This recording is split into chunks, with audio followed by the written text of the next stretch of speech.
Gortnacrannagh is essentially a multi-period archaeological site situated on the banks of a river which kind of broadens out into a lake.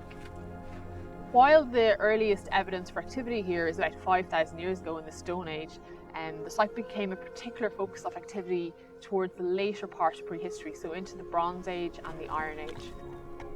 So during this period, people were drawn to the shore of the river, and they built a series of wood and stone platforms along the edge of the watercourse, which enabled them to get access into the kind of marshy ground. And at the moment, our working theory on the site is that it's a place where animals were killed and butchered, but very, very likely with a sacral element to it. So it's kind of been ritualized.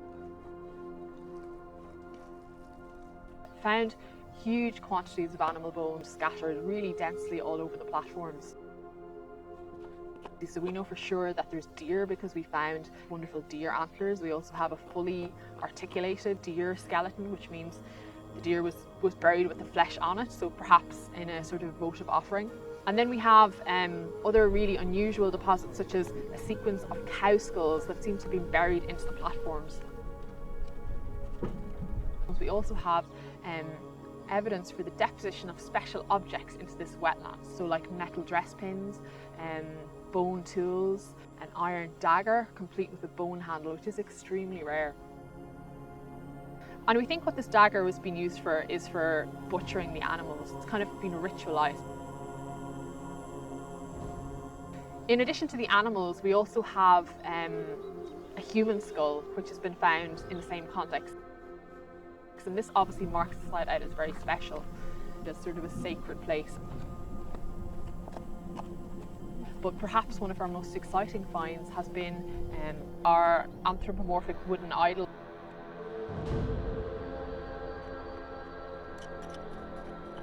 Without doubt, the most exciting find from Gortnacrannagh has been the wooden idol that was found at the start of the project.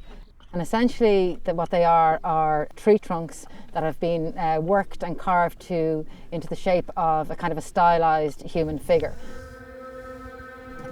At one end it has been carved into like a shoulders and neck, and there's a head on top of that. And then into one side of it then, along what might be termed the body, are a series of notches, and they're thought to represent the ribs. So it's one of a number of a growing kind of collection of wooden anthropomorphic figurines from Irish bogs, which is amazing because they're prehistoric, but there are identical artefacts are found in peat bogs in Germany, in Holland and Denmark. So it's a real immediate link to somebody in the past.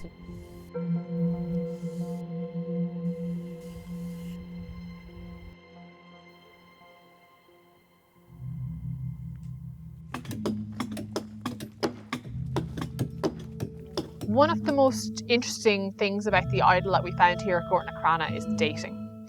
So the object is one of about a dozen such idols that have been found in Ireland.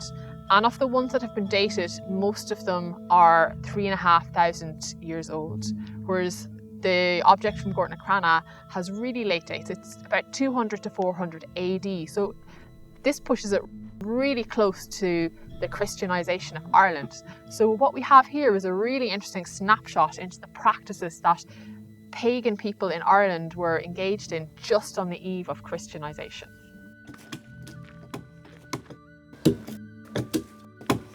The other interesting thing about our object is that when it was found, it was face down in this kind of area of our main sort of theatre of ritual activity.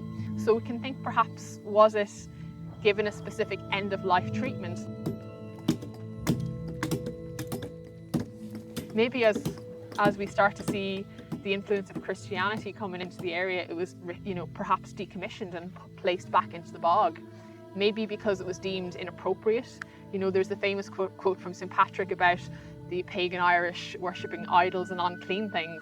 Or perhaps it's been with love and reverence returned back to the watery environment of the bog after its life had been deemed to be over.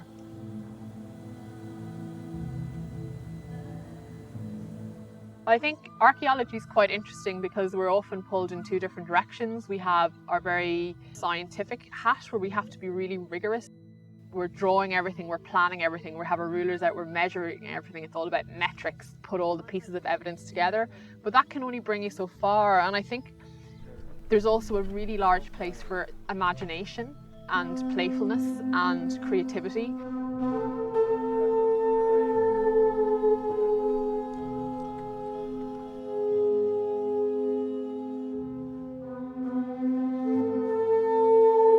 And anthropologically, these kind of in-between places are often seen as being quite powerful. So they're kind of conduits, they're kind of places which we can access other powers.